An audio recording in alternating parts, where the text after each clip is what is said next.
it's Craig from 9V Games, and today we're doing another remake this for The Legend of Zelda Majora's Mask. First off, I'm going to say, yeah, it sucks that I don't have a hard copy of the N64 one. I actually was going to grab it during a weekend grab and forgot it.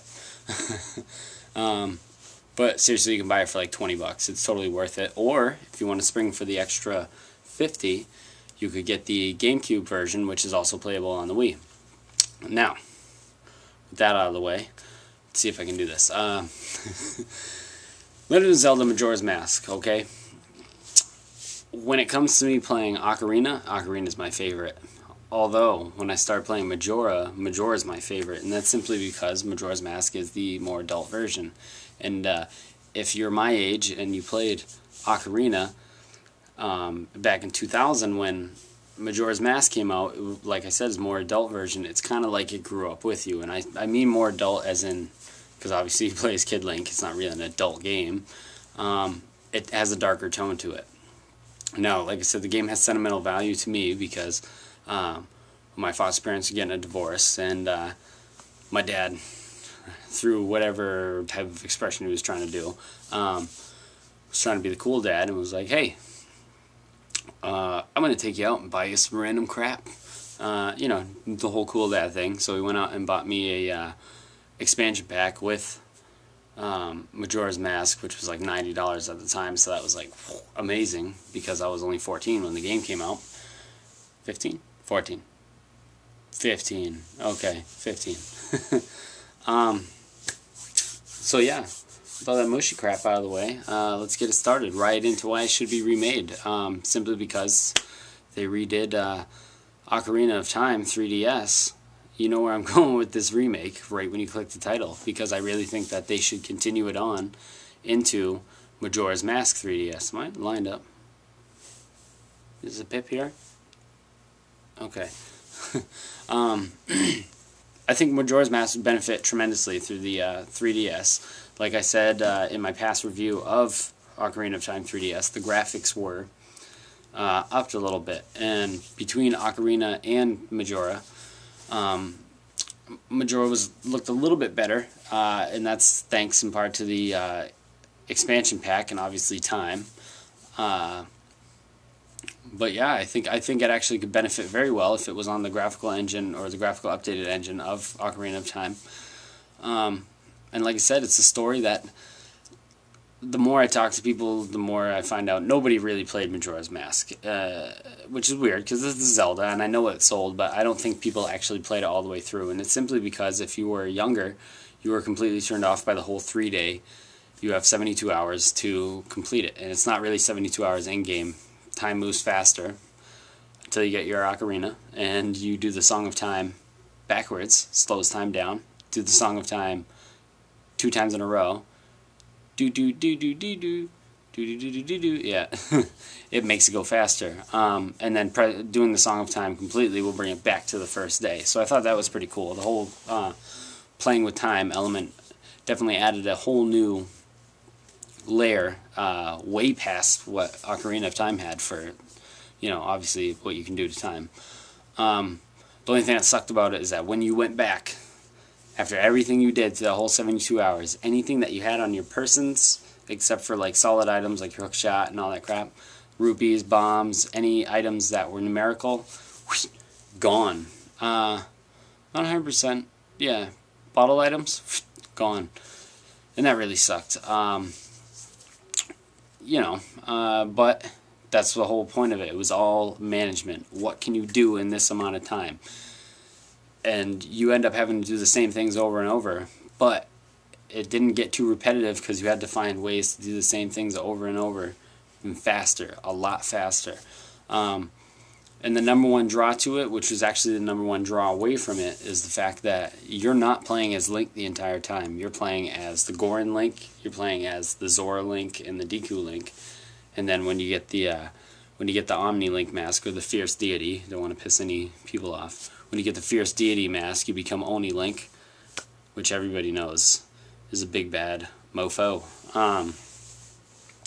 But yeah, I believe that the story was great. The whole concept with the Skull Kid stealing the Majora's Mask, and then stealing your ocarina, and then Epona, your horse, which you do have to get back in the game. I thought it was great. This was a huge departure for the series because other than Link's Awakening, which technically wasn't even really a story, more of a dream, this is a huge departure from the series because Zelda doesn't even make an appearance in it. This was a giant game created around a world called Termina.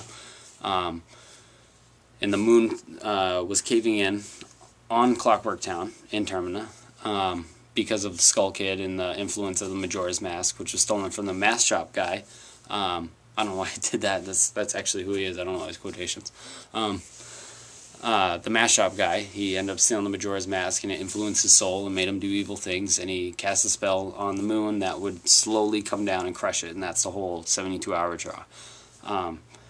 And here's where it comes into being a darker game, is the fact that if you don't do what you need to do within those 72 hours, it will show a slow scene of the whole town getting demolished. Everybody in the town that you've met and made connections with completely wiped out, even the children. So that's where the darker aspect comes in.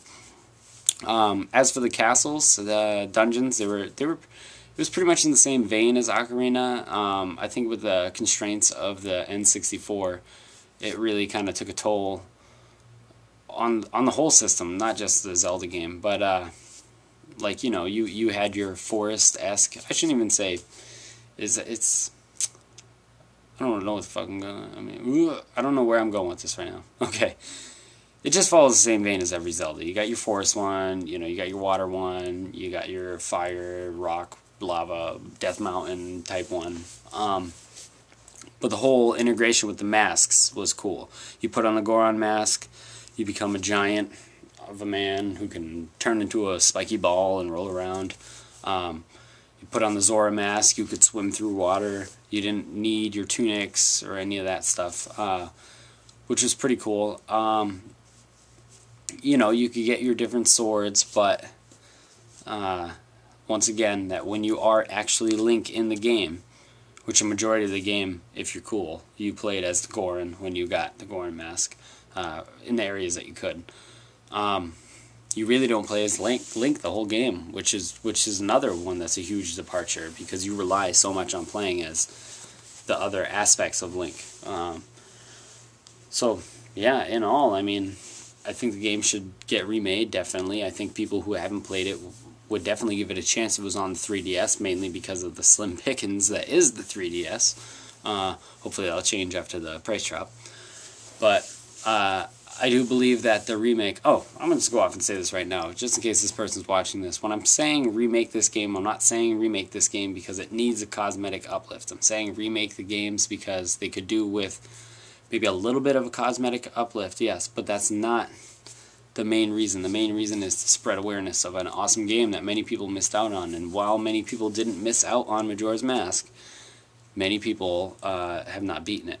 And I think that was a game that definitely deserves a second chance, especially now that we're all a little bit older. And you're looking for more of a challenge. And this one was definitely the most challenging out of all the Zeldas. While the other ones you could move at your own pace, this one you could not move at your own pace. One thing that I ask that gets changed if they do remake this, because I actually seen this pop up all over forums, is the save system. Mainly in a Zelda, when you save, you're saved either inside the temple or, like if you're a Kid Link in Ocarina, if you save then, you put all the way back to your childhood house, which is, you know, normal for a Zelda. This one, however, if you hit an owl statue, if you hit an owl statue, it will save right there and then, at that day, that time, with everything that you have on you. But you had to stop the game. I know this can be remedied now with the 3DS because you would be able to shut it and then open it back up and suspend your game. However, 3DS doesn't have a very good battery life, which I found out over this weekend. And if you shut it and it shuts off, you lose everything. I think that it would definitely benefit from having a save at any day, at any time. I know it takes away a little of the challenge, but bear with me. Save anywhere, anytime, and keep all your crap instead of restarting you back at the first day. That would be fantastic. And another one is, go the extra step, Nintendo, and put in a master quest, because people who have beaten Majora's Mask will want to go back and play it. But once they beat it again once, maybe they'll return to it later on in life. But other than that, there'll be nothing to really go back to unless you love Majora's Mask as much as I do. So, yeah, bear that in mind. Thank you guys for watching.